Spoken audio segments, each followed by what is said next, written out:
এদিকে এবার চলে যাচ্ছি খুলনায়। ঈদ কেনাকাটার খবর নিয়ে যুক্ত হচ্ছেন সহকর্মী শেখ লিয়াকত হোসেন। লিয়াকত লিয়াকত দরজায় কড়া নাড়ছে পবিত্র ঈদ উল ফিতর। কতটা জমেছে ঈদ কেনাকাটা আমাদের জানাবেন। আহ তাসলিমা, আপনাকে ধন্যবাদ। আপনি যেমনটা জানতে চেয়েছেন, খুলনায় ঈদ কেনাকাটা চলছে ধুমেই।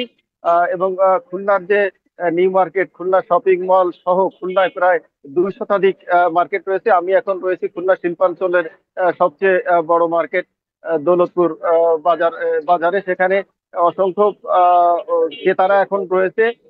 আমার পিছনে যে দোকানগুলো দেখছেন, এই দোকানের ভিতরে এখন কিন্তু অনেক ক্রেতা, এবং ক্রেতারা তাদের পছন্দ অনুযায়ী তাদের যে প্রিয়জন রয়েছে তাদের জন্য নানা ধরনের রঙিন পোশাক কিনছে। তবে বিশেষ করে আমি ব্যবসায়ীদের সাথে কথা বলেছি, ক্রেতাদের সাথে কথা বলেছি।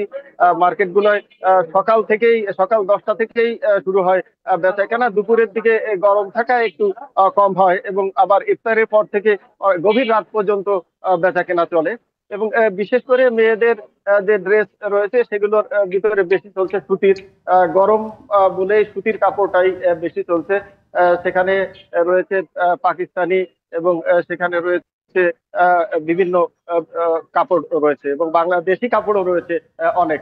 এছাড়া ছেলেদের রয়েছে শার্ট প্যান্ট, এবং এখন যেহেতু ঈদ খুবই সমাগত, সে কারণে পাঞ্জাবির দিকেই বেশি নজর রয়েছে। লিয়াকত, আপনাকে ধন্যবাদ।